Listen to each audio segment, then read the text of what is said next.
Good evening.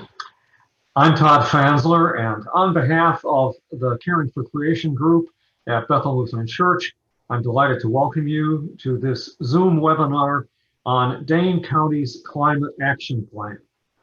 This is the fifth in our current series of Zoom events. We began in July with a global perspective on preventing the next pandemic, and then continued to link COVID to environmental and social issues as we heard about causes of social injustice associated with the pandemic in September, and about COVID-19 as a rehearsal for the climate change crisis in October. In our last presentation in November, we focused more locally on lessons in climate adaptation and resilience. All these sessions are available to view on the Caring for Creation page of Bethel's website. Now, tonight's webinar is the most locally focused and action-oriented of our series this year. In just a moment, we'll welcome tonight's guest speakers, Dane County Executive Joe Parisi and Kathy Kuntz, the Director of Dane County's Office of Energy and Climate Change. But first, we want to remind you how to be an active part of our webinar by submitting questions and comments during the video presentation. To send a comment or question, just use the chat feature of Zoom. On my laptop, you access that with the chat button at the bottom center of the screen.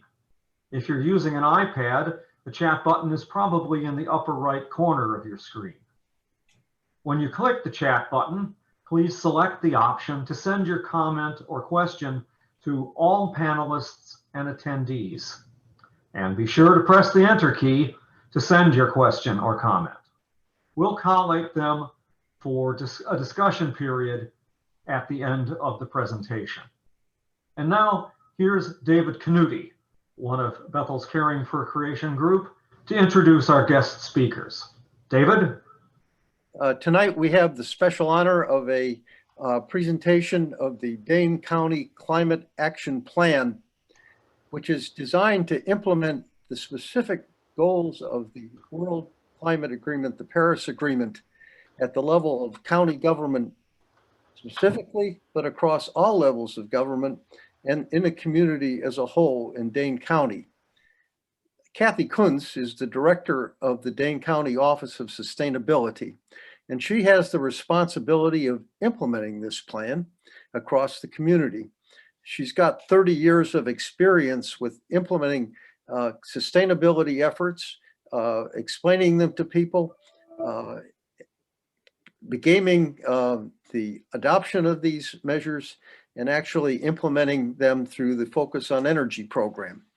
She has a very important role now in reaching out to community organizations, and these include religious organizations, faith-based organizations.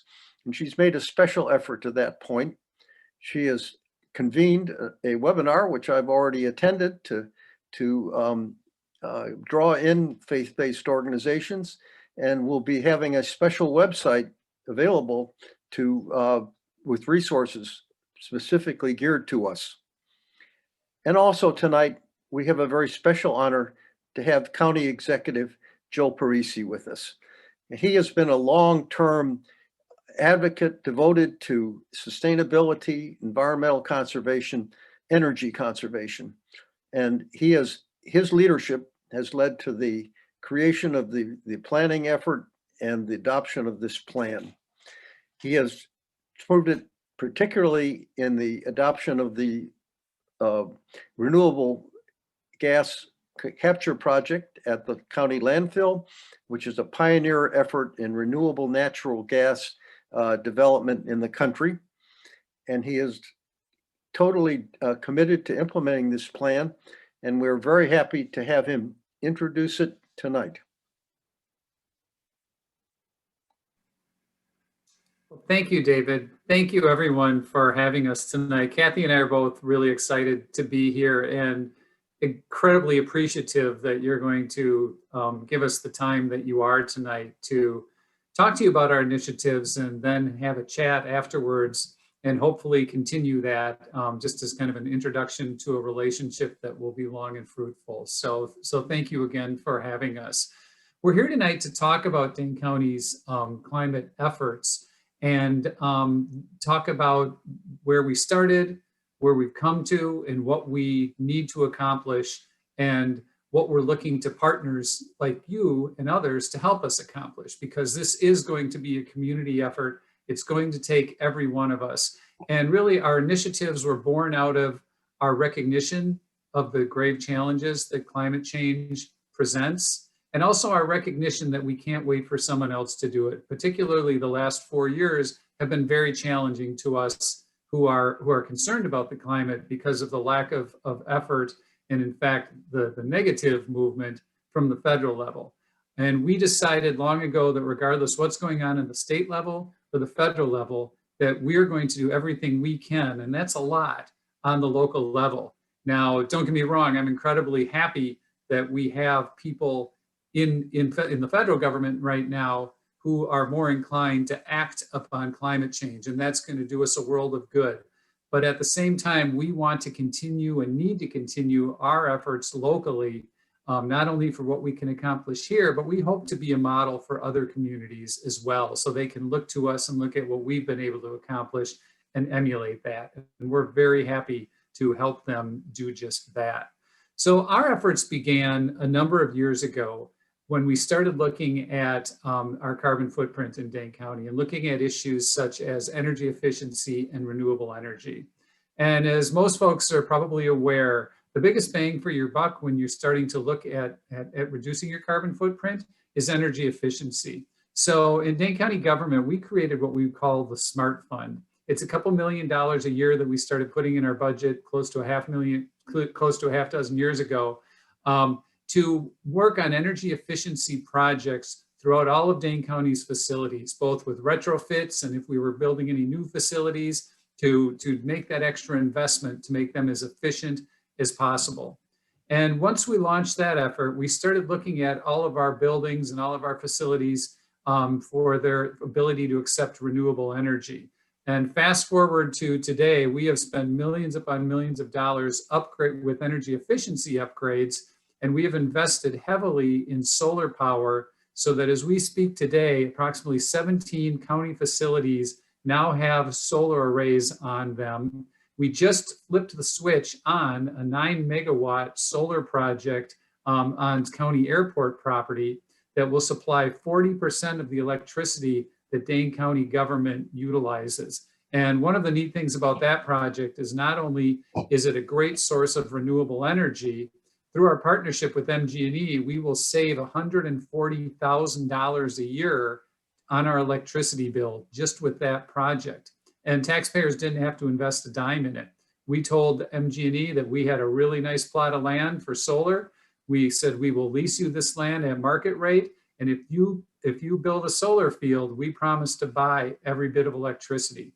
And because the cost of renewables has come down so much, that's very cost efficient for a utility now. It's much better for them than having to invest in a coal plant, et cetera. And our utilities like MG&E are looking to offset more and more carbon and reduce their carbon footprint. So this is an example of the many available win-win situations out there that exist when we're looking at reducing our carbon footprint and saving tax dollars. So that project, as I said, offset 40%. And then when we look at all of our other projects, we're still a little short for our goal of 100% offset. So we recently purchased, just last year, about 150 acres of land out by our landfill that we are going to develop in partnership with Alliant Energy into another solar field that will be approximately twice as large as the one at the airport. And once that is complete, we will have achieved 100% renewable offset of all of the electricity used in county facilities. In addition to that, we've invested heavily in bio-natural gas. And we've done this in two ways. Out at the landfill, as you may know, landfills are very large producers of methane, which is a very potent greenhouse gas, and it's also very dangerous.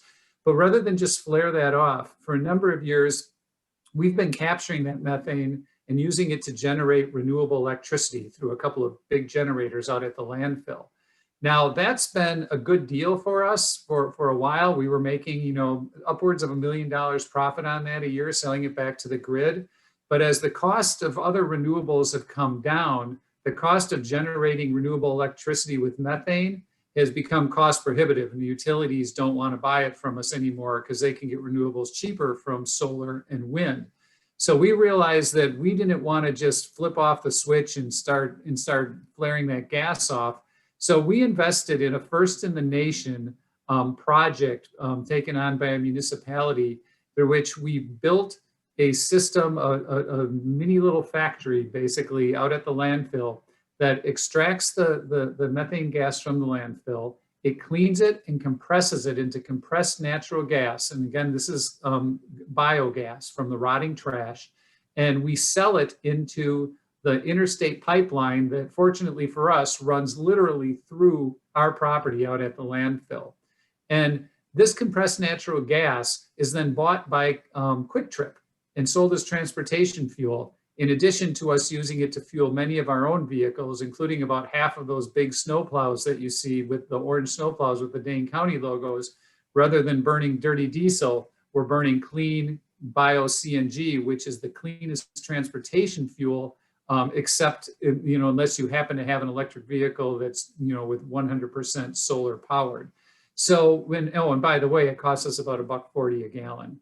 So when we look at those types of investments and the money we're actually making more money at the landfill than we were before. We'll pay for our little factory in about 4 or 5 years, and then the taxpayers will be receiving several millions of dollars a year from that facility that we can put back into county services rather than levying taxes for.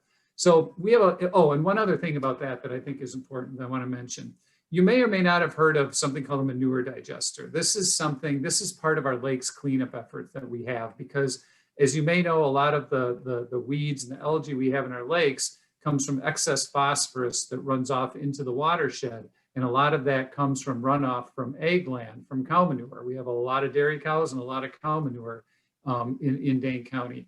And so we have facilitated the development of a couple of manure digesters that each one of them works with 3 separate farms and takes the manure from those farms, takes it through a process that reduces the phosphorus, and then it puts it through an anaerobic digestion process, which generates methane gas.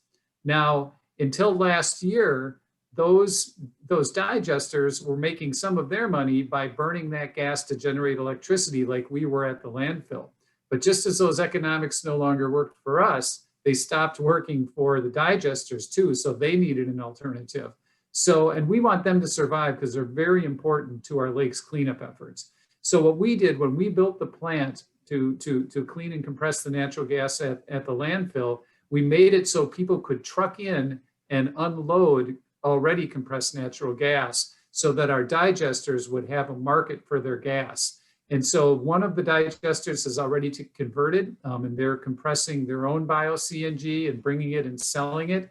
And this means that they will be able to survive in the long run. And in addition to that, it really ups our opportunity to facilitate the construction of more of those digesters in Dane County, which will both help offset carbon emissions and reduce phosphorus runoff into our lakes. So there are a lot of win-wins here for the environment, you know, the climate, our water, and then the economics of it for our taxpayers. So we did all this because we want to look at what we can control. We'll complain about the federal government not doing enough, the state government not doing enough, but we're not going to use that as an excuse to not do anything ourselves, because when we look around, there's a lot we can do. Plus, we wanted to, after we got our own house in order, look at the county as a whole to see how we could help facilitate addressing climate change throughout the county with businesses, nonprofits, the faith community, homeowners, et cetera. So I created something that Kathy is now the director of called the Dane County Office of Energy and Climate Change. I created that a few years ago. And the first director was a gentleman named Keith Riopel, who had great history working as an environmental advocate. He had the respect of legislators and utility and environmentalists. And so I brought him on board and asked him to come up with a climate action plan, a plan that had actionable initiatives in it that wouldn't just sit on the shelf, that we could utilize and bring people together to address climate change through. So Kathy will go into a little of the details in a couple of moments about how that came about. But Keith brought a cross-sector group of people together. They worked for a couple of years. Kathy was part of that effort, and they put together this plan to address climate change.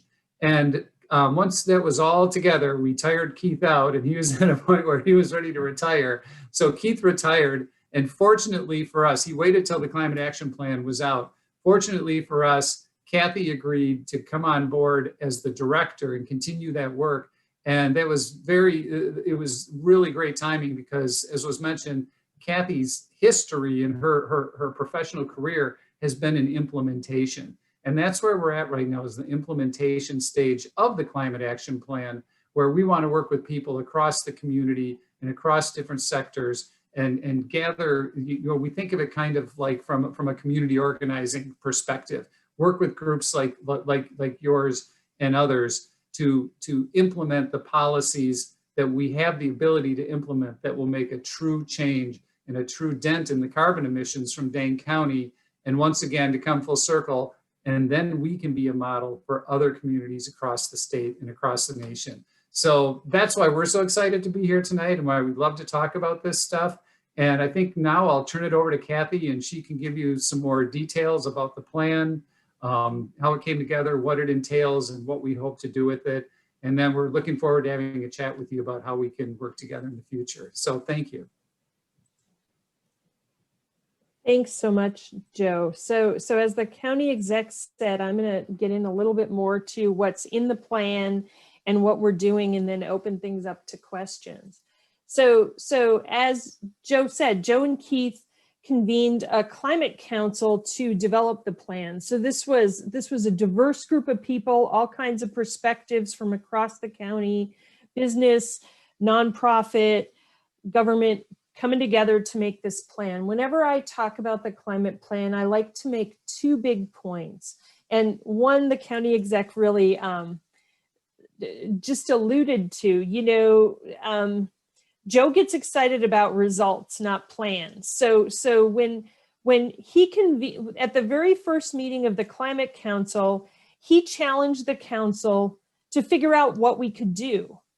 He said, it would be easy enough to sit around and just complain about what we can't do, what other people aren't doing, but that's not the results we want. So he said, look for the art of the possible, figure out what we have the authority to do. And so that means we have a really pragmatic plan. This is stuff that isn't contingent on some rule change in somewhere. This is stuff we can do. So that's the first thing, to understand this is really pragmatic and based in science.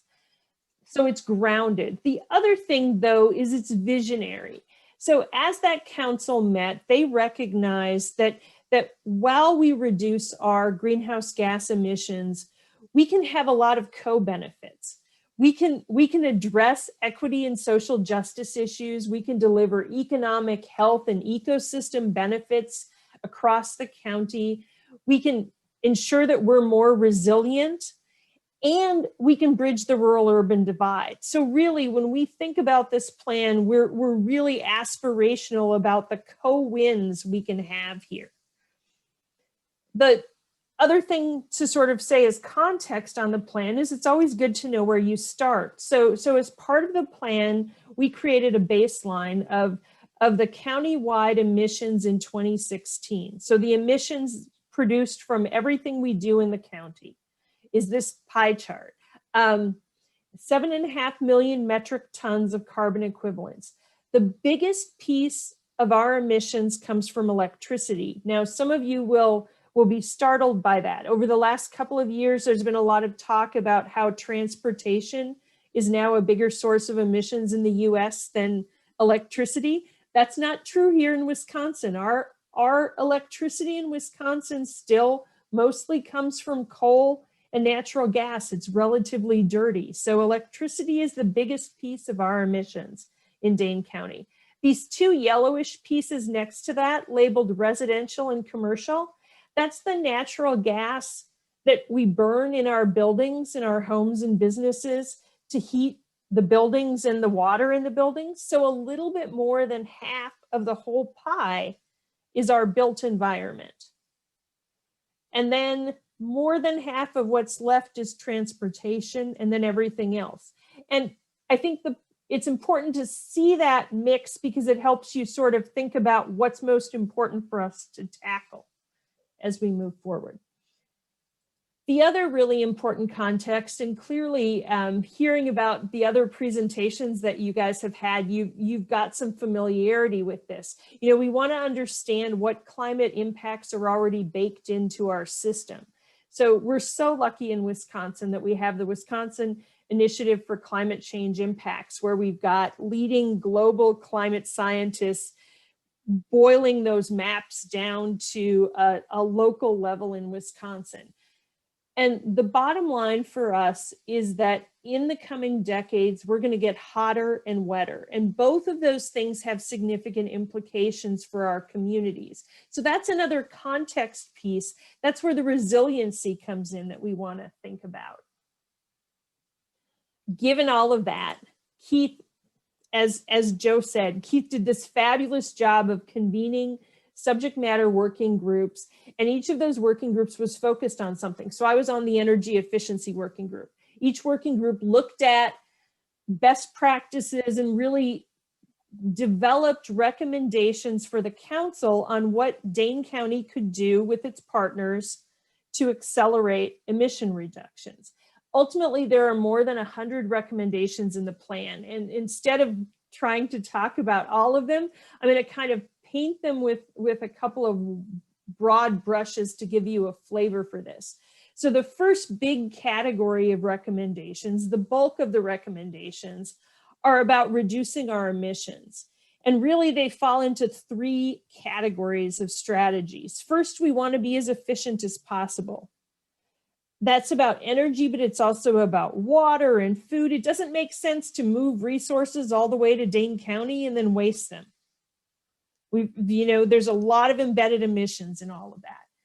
The second piece is transitioning to clean energy sources. So we want to get our electricity from solar and wind. We want to get our natural gas from landfill and manure digesters where there's already methane.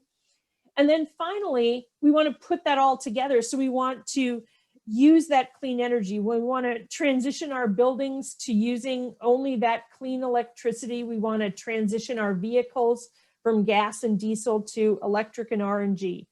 All of that reduces our emissions. In a place like Dane County, we also have a second opportunity though. We have a sequestration opportunity. We have an opportunity because we have big, beautiful open green spaces to store carbon in plants and soils. And so there are also recommendations in our plan about growing our tree canopy, about adopting more regenerative ag practices. And by that, I mean things like no-till agriculture. So we're better storing carbon in the soil. So together, those are the strategies. As that plan was coming together, one of the things Keith did with those working groups is go back to them and say, so if we do all of these things you're suggesting, what's the outcome going to be? Because we want to understand where we end up on that emissions schedule. So each of the groups came up with an outcome. So for example, in the plan, there are probably 15 recommendations about how to accelerate solar energy systems in the county. The outcome though for us is here. It's that we want 1,200 megawatts of solar installed in the county by 2030 and then more by 2045. So we've got this really concrete set of outcomes. I can tell you these are very ambitious outcomes, but they're all doable outcomes. So we've got this set of outcomes that then we could give to modelers and they could show us how these outcomes would affect our emissions. And that's really exciting. So remember, we started out with 7.5 million metric tons of carbon equivalents. If we hit all of those outcomes by 2030, in a decade, we can cut our emissions in half. And that's really significant because that's exactly what the Intergovernmental Panel on Climate Change is telling us needs to happen. We need to cut our emissions in half in the next decade. So this plan does that. Super exciting. The other thing I would have you notice, though, about this is this plan does not get us to zero by 2050. My graph doesn't even go to zero here. There's a lot of natural gas left in buildings and a lot of gas and diesel vehicles on the road that in this first decade we're not going to solve. And you know, those technologies are getting better all the time. The next iteration of our plan, we probably will have most of that under control, but there, you know, this is an iterative process. The most important thing right now is this next decade. And the good news is we have a plan that can get us there. It is, though, a plan. The county exec alluded to this earlier. He didn't want a plan that sits on the shelf. So we issued the plan in April of 2020, and really since then, we've been having engagement conversations with folks and figuring out ways to implement the plan, to get results, to make it easy for people to be part of the solution. And I want to just give you a couple of examples of that before we open things up for questions. So on our website, daneclimateaction.org, there's a what you can do page. And it's got links for individuals, for businesses, for communities. As David alluded to, we're shortly going to have a link here for faith communities as soon as we finish that new web page. And I'm going to use this to just give you a little bit of a sense of some of the things that we've been doing. So communities is one of the categories there. A year and a half ago, the county exec and Madison's mayor created the Sustainable Leaders Collaborative with the idea that Madison and Dane County can help other local governments in the county accelerate their own sustainability efforts. The photo here is from an event we had this summer for fleet folks. So that's one of our renewable natural gas snowplows there. And we were hearing from some of the smaller communities in Dane County that their fleet folks were really pretty skeptical about electric vehicles or RNG vehicles. So we did an event where county RNG staff and Madison's fleet staff, who've got a lot of experience with electric vehicles, talked to local fleet folks, and people got to kick the tires and ask questions and poke around the engines. And, you know, it was great fun for fleet folks. I'm standing off in the corner here, mostly trying to stay out of the way. But it's exactly what we're trying to do for those local governments, really empower them to take control of things. For businesses, one of the tools we have in our toolbox right now is property assessed clean energy financing, PACE financing. So PACE financing, if a business owns their building, they can get PACE financing to do energy efficiency or renewable energy projects. And the exciting thing about this is there's no money down up front and it's cash flow positive. So if a project is going to save the business $500 a month in energy, their loan repayment might be $400 a month. So they're actually $100 a month ahead from the moment they do the PACE project. And I will note here that while we tend to think about this for-profit businesses, nonprofit businesses also qualify for PACE. PACE is a tool a church could use to do an energy efficiency project. So that's an exciting tool. Another thing we started doing in 2020 is we launched a Climate Champion program where we're starting to recognize local governments and businesses around the county who are leading, who have super efficient buildings or who are doing amazing things with their fleet or water efficiency. And we've got a map, and you know, folks have plaques and decals to show off what they're doing. And the idea here is really positive reinforcement. We want We want to showcase the folks who are leading so that other people lead too. The last thing I'll say before I close, and again, the county exec alluded to this a little bit, on that individual side, we're in the early stages of creating partnerships to mobilize everyone else in the county. We know that the most effective way to do this is in partnership with existing entities. So I have been working with a network of faith communities. Bethel's been part of that, and it's been terrific.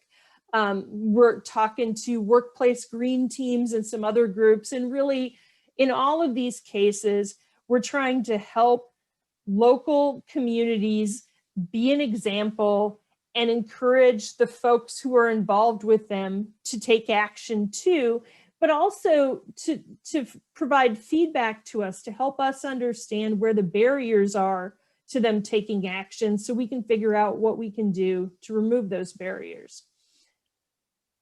Because ultimately this plan will succeed if we're all involved and we all work toward this together. So it's really important to us to think about how we work in partnership with folks to mobilize everybody. And with that, I am gonna stop sharing so we can talk to each other and hear these questions folks have. Mr. Parisi, would you like to offer any closing remarks?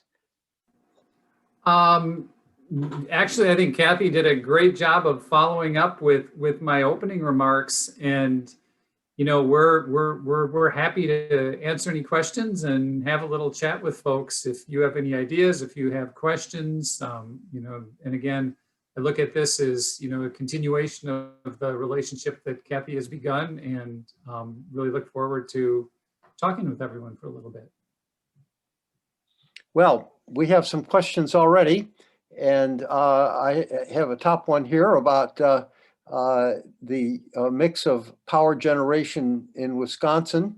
What example do you, what degree of carbon footprint reduction will electric vehicles account for? What's their slice of the renewable power or the emission reduction pie?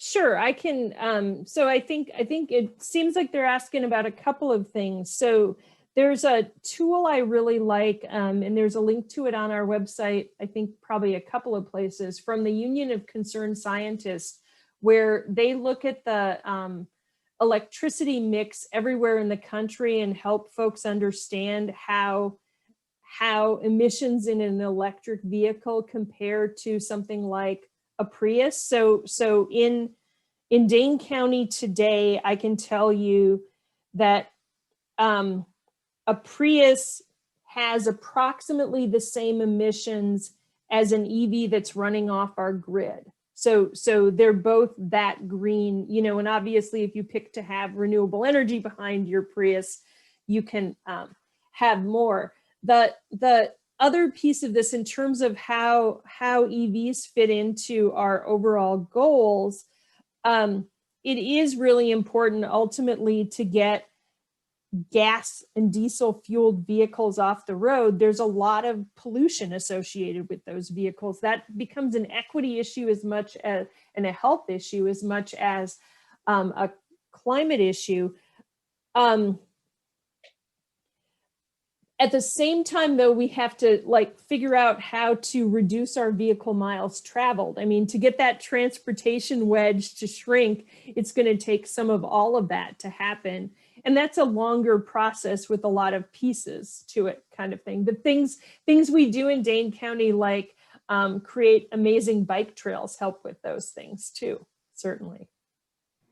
Thank you, And I think, Kathy, if I could add, I think part of what we're doing now too is, you know, kind of running parallel tracks, right? We still burn way too much coal in Wisconsin, as Kathy mentioned.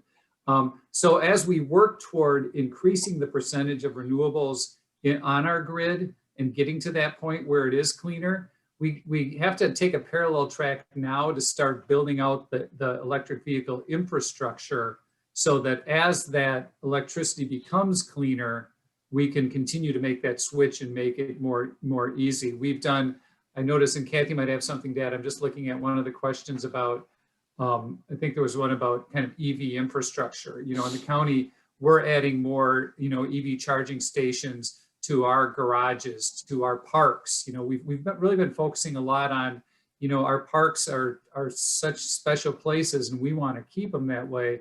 And so those are great places to, both through our bike path programs, we try to get connectivity to and from our parks and between our parks. And then we're putting EV chargers at our parks so people who do have EVs can drive there and feel like their battery is not going to run down, right? And as a matter of fact, one of our parks, Lake Farm Park, you may be familiar with it. It's just outside of town on the other side of the Beltline, but you feel like you're in the middle of the wilderness. And there's a conference center there, and it's also a campground. There, you know, people bring their RVs and tents and they plug in.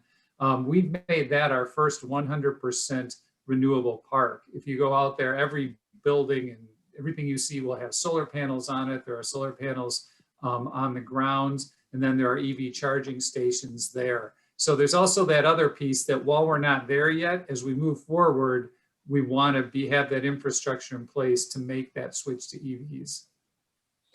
So to take it a step further into an area that a lot of us, particularly who are apartment dwellers, are thinking about these days, is there any county or city or local state program that you can see which will actually bring charging stations or subsidize or facilitate charging stations in residential facilities? I can give you one small example, and then maybe Kathy could talk kind of on the bigger picture. We have an affordable housing fund through Dane County where we put, I think this year is about $6 million annually, in addition to the county housing authority. This is just through county government, out for bid for affordable housing projects. And people usually take our money and combine it with federal and state dollars to build affordable housing units. And we have made extra dollars available and given extra points now for the last couple of years to developers who propose to be both energy efficient and to use renewable energy, and which has resulted in most of those projects now having solar on them. And one of the initiatives we've been discussing recently, which is both an equity issue and an environmental issue, is seeing what we can do to incentivize the developers of affordable housing to partner with car share companies who utilize electric vehicles and have a couple of spaces in their parking garage for car share. It's not a ride share, right? It's called a car share. Yeah. That runs on EV. And so not only does that provide someone with a cleaner source of transportation, it provides an affordable transportation option, period, because a lot of times there are challenges if you're a lower income individual or family, just to, you know, having access to transportation. So that's one of the kind of examples of kind of a boots on the ground approach that we're looking at taking. And Kathy, I don't know if you had anything else you wanted to add to that. So maybe the only thing I would add is that the city of Madison just passed an ordinance that going forward, they're going to start requiring more multifamily buildings to at least have the wiring in for EV chargers, kind of recognizing that that's a sort of a no regret thing, that, you know, it's easier to do that before you pour all the concrete.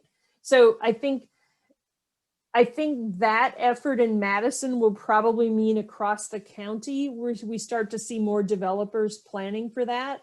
Certainly in some of the downtown Madison, what I think of as sort of higher priced apartments, we're already seeing a lot of EV charging availability because that's an amenity they want to offer to that cohort. So hopefully we're going to see that in more places. But yeah, as the county exec said, and I'm aware of at least one affordable housing project where they are looking at a car sharing EV option for the residents that is kind of in the works now. So that idea is starting to get some legs out there. Thank you. There is also the question of in existing private buildings, condominiums, and so forth, the fostering of charging stations might be a public target. Is that also on your screen? Well, it's certainly a thing we're paying attention to. And I know I'm aware of some, certainly in the condominium space, I think you're starting to see some accommodation for charging. And remember, you don't need a, for a typical driver in Dane County, you really just need an outlet to plug your car into. You don't have to have a high-speed charger at home because you can charge it overnight, sort of thing. So there are sort of a range of options there. And I think we're going to see increased adoption of a lot of those options in the next couple of years, particularly as people start saying that they're interested. I think landlords are waiting for people to ask about these things to some extent. We have a question here about the overall health of the electrical grid and its future. For example, if there's a whole lot of electric cars, if the electric grid can't support them, that will be a problem. I don't know if the county has a role in fostering solutions like, for example, encouraging more, still greater conversion of the power grid to renewables, faster phase out of coal, nuclear power, more nuclear power available to supplement fossil fuels, etc. Do you have a vision of what the county would like to see in the state power grid? Well, I mean, at the most basic level, the most renewables possible. And one of the interesting developments we're seeing is the beginning of, kind of third-party developers coming in, which means we're going to see, actually, keep your eyes peeled. A lot of this is starting to pop up in the Dane County area and in Dane County, where you have developers come in, and especially on ag land, in other open areas, develop some very large solar fields. And that the kind of regulation around that is still kind of under discussion with the Public Service Commission, and this is probably more Kathy's territory than mine. But because utilities are a regulated monopoly, and so there's always some question about how development can happen. But the good news is, as I mentioned earlier, the cost of solar has come down so much that our utilities, at least Alliant and MG&E, the two with whom we work, are very interested in developing more renewables at rather breakneck speed. And so, because they want to do the right thing and offset and reduce their carbon impact, and also because it's a lot cheaper to develop a solar field or wind than it is to build a coal-fired plant. So I see the renewable movement continuing to grow. This is where, although it would help a lot to have a little assistance on the state and the federal level, to encourage and incentivize more development of renewable and more locally developed renewable as much as is possible, because we incentivize the fossil fuel industry to the tune of billions and billions of dollars in the United States. And while there are some incentives for renewables, there are tax breaks that are starting to fade for solar, for example. It's what's at stake is too big to not do everything we can as a country to incentivize and push the envelope on renewables. And so that would, from where I sit, we could take away some of the incentives and some of the subsidies that the fossil fuel industry is receiving, and maybe direct a little more of those toward the renewable industry. Before we leave, too soon, we ought to turn to the role and responsibility of faith-based organizations. Kathy, maybe you're working with faith-based organizations. What can they contribute? Yeah, thanks, David. I think this is a great question. As David noted, I've been convening a group of, there's probably 15 different Dane County faith-based organizations who've been talking about how they can collaborate together. And, you know, part of it is about supporting each other's efforts to green their facilities. So David has done a terrific job of getting Bethel to really look at energy efficiency and to get you into the Energy Star portfolio manager. And he's sort of, I'm often using him as a showcase to some of those other institutions to say, hey, you guys can use this too. It's a really good tool. The other arena that we're really talking about, though, is this engagement area. So for example, there's a Catholic parish in Dane County, and I won't remember which one now, that installed solar panels on their facility. And then in conjunction with that, they encouraged households to calculate their carbon footprint. And so they're trying to, again, have that ripple effect, have a way to do something internally in their operations, but also use that as a nudge for other folks. There was a church in Fitchburg that after they installed solar on their facility, about a dozen of their members installed solar at home. And so, you know, it's that sort of thinking about how can you be a place where, you know, fundamental to this, when we want people to make a change, there's sort of a way that we think about how do we make this our new normal so that people like us do things like this. And I think faith communities are a really exciting partner for us to think about in that way, that how does sustainability become part of the culture that you encourage in all the things you do? That's pretty exciting to me. And so the fact that we've got these leaders coming together and talking about this, to me, is a really exciting development in our plan. You know, I'm really enthusiastic about what can come out of this.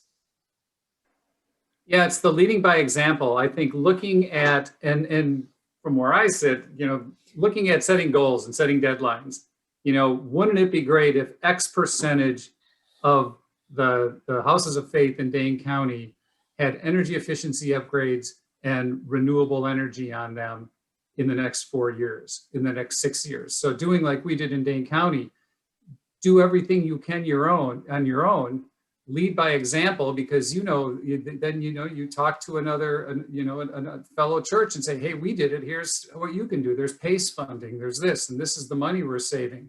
And then, as Kathy said, not only can the individuals go and look at how they're doing at home, but people who are employed can go to their business and say, you know, depending if they're self-employed or if they work for someone else, and if it's appropriate, you know, depending on your relationship with your place of employment, to ask about your place of employment's sustainability efforts. Are they familiar with PACE funding? Do they know that they could get energy efficiency upgrades and solar panels on their roofs, and it would be no money out of their pocket? Maybe we start a friendly competition among Dane County churches. Are you a climate champion, right? We have our program where you reach a certain level and you get a sticker or a plaque and a designation. So these built-in networks we have are so powerful. And if we look at what we have control over, what we can do, we always say, let's not look at what we can't do, let's focus on what we can. And when we do that, we find out there's a lot that we can do. So that's why we get so excited about coming and talking to groups like yours. Looking at the county government level, or at the governmental level, there's money being made available for COVID relief. Is there any potential, or I hope there's some potential in the COVID relief to build back better, as the president has said? Is there some vision of how we can use the rebound from COVID and the relief funds and so forth to improve the situation permanently? We really hope there will be funding included. I mean, we're very hopeful now after the recent elections on what the next package could include. And when we look at job creation and what's best for the environment and keeping dollars local, there's nothing better than renewable energy projects. You know, we were building that solar field out at the airport over the summer when thousands of people had lost their jobs due to COVID. We were employing electricians, construction workers, operating engineers, et cetera. And all of those dollars, instead of writing a check that goes Lord knows where to pay for fossil fuels, all of those dollars were paying workers in Dane County, and those dollars recirculated. And then we all realize the benefit again of the renewable energy once it's up. So investments in renewable energy, in energy efficiency, and ideally, if we could do the energy efficiency in a way that benefits everyone, including the people who need it the most. We've been having discussions with an organization that works with smaller landlords. You know, a lot of our, you know, quote, affordable housing is owned by mom and pop landlords. It might be a 4-unit who may not have the ability to afford energy efficiency upgrades. So if we can get resources to them to help them upgrade, it helps the mom and pops and it helps their renters. It helps them keep their units affordable. So yeah, that's a really good point. And I think we have to be really conscious of that because we can get multiple levels of benefit from those dollars if we invest them correctly. Another question that Kathy suggested or is inspired about is what other units of government are also doing around the state. And of course, the city of Madison has its own parallel sustainability goal, 0 emissions by 2050. What's the impact or the of our other local governments responding to the challenge, and how can that be turned into a statewide movement, if you will? Well, and I know the exec will probably have some thoughts on this too. I mean, I think we're really lucky in Dane County. We've got numerous local governments who've set ambitious climate goals. And you know, it's our aim to work collaboratively with all of those local governments. So David, you mentioned Madison, you know, Monona has initiatives, Middleton has initiatives, Sun Prairie, there's a lot going on in the county. There are also school districts in the county.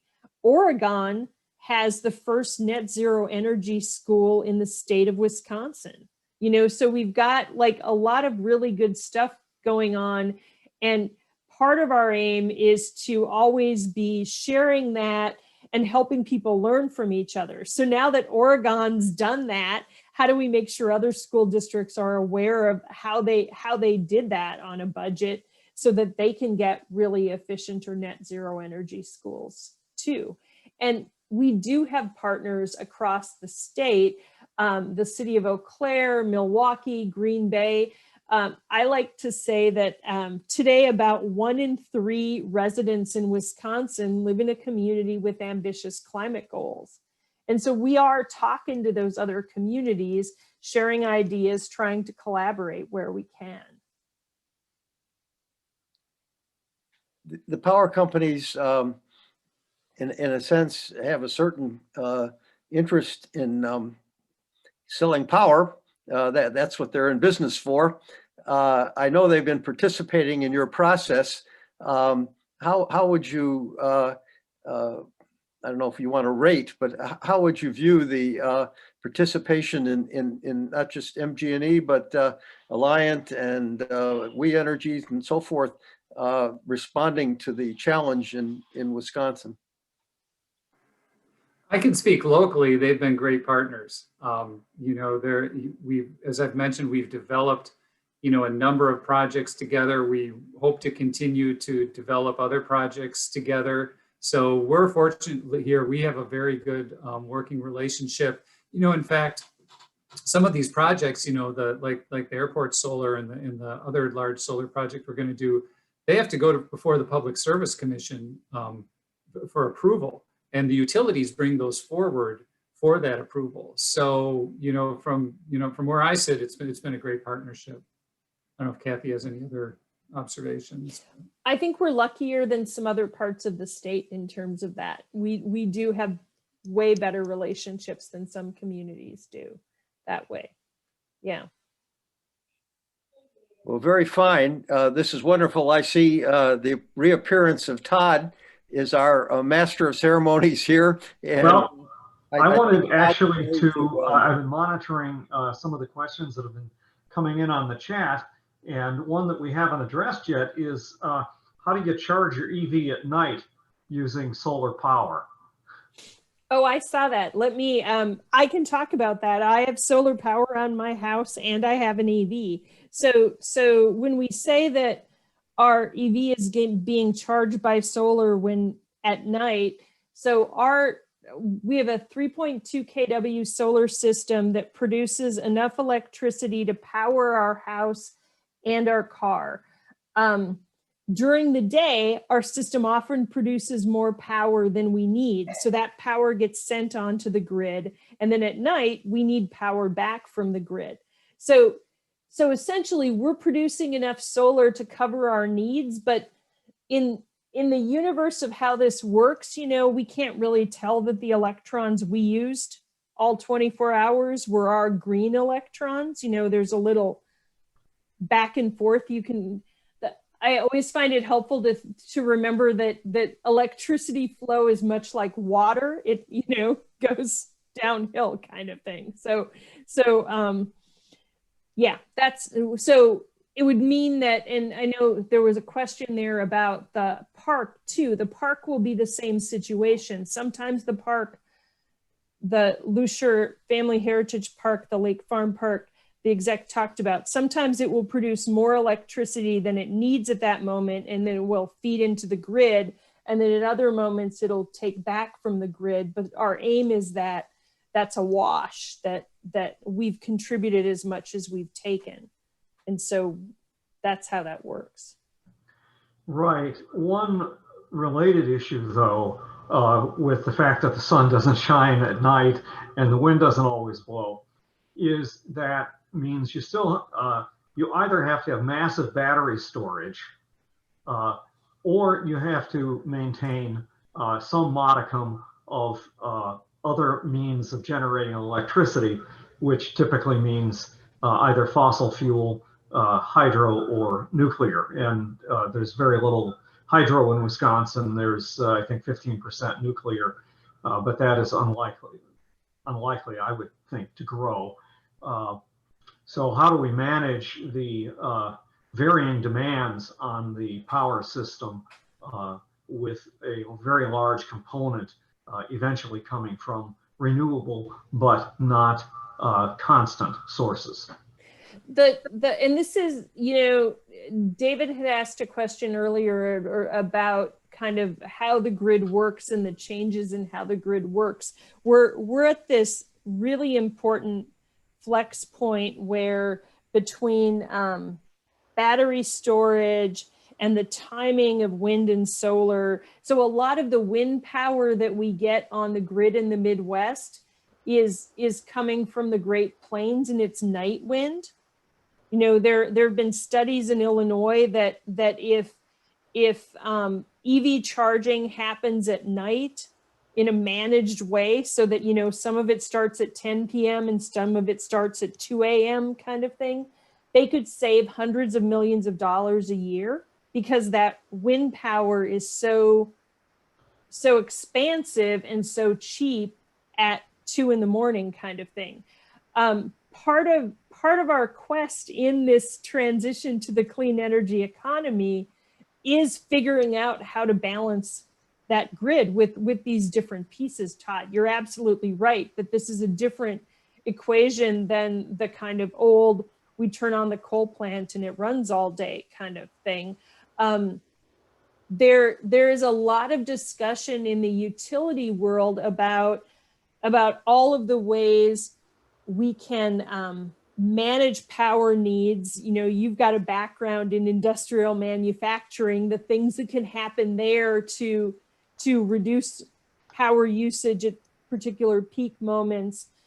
That's all going to be a piece of what happens forward. There's a lot of talk about a smarter grid, and that's often what people are talking about there, is that we've got to manage this load in a really different way than we have historically. The good news is we have much better technology now to do it. You know, we've got all these artificial intelligence, instant computer kinds of things, but yeah. Just one final thought, can this grid be effectively managed with all these different renewable sources, some of which are intermittent without nuclear power? Or a substantial input of nuclear power? I don't think I have the expertise to answer that. I mean, I think that the people who are figuring that out are the right people to figure that out. I think it's a good thing that we have nuclear power on our grid right now. And, you know, we can't, given our climate challenges, I'm not inclined to shut the door to anything without more discussion. Very good, very good. Well, Todd, have we reached our time limit? I think we are happily a full over an hour at this point, and maybe we should. Just a bit. But I think we've had one of our longest discussion periods of our series of talks. So I think that's a real positive aspect for all those who've tuned in tonight. And I want to thank everyone who's joined us for this event, especially those who submitted questions and comments. We hope you've found this an interesting and informative time. If someone you know would have liked to view today's event but couldn't, the event has been recorded and will be available later on the Caring for Creation webpage on Bethel's website. We want to express special thanks to Ashley Becker and Rob Colhep for their behind-the-scenes technical support for tonight's session, to David Canuti for organizing it, and especially to our speakers, Joe Parisi and Kathy Kuntz. And our final 2 Caring for Creation webinars this spring, I want to highlight, will be on March 23rd, as we hear from Todd Ames, the Deputy Secretary of the Wisconsin Department of Natural Resources, and on April 20th, as Dr. Steve Vavris of the Nelson Institute talks about extreme weather and climate change. So until then, good night, and may the peace of God be with each of us and with our troubled country. Good night.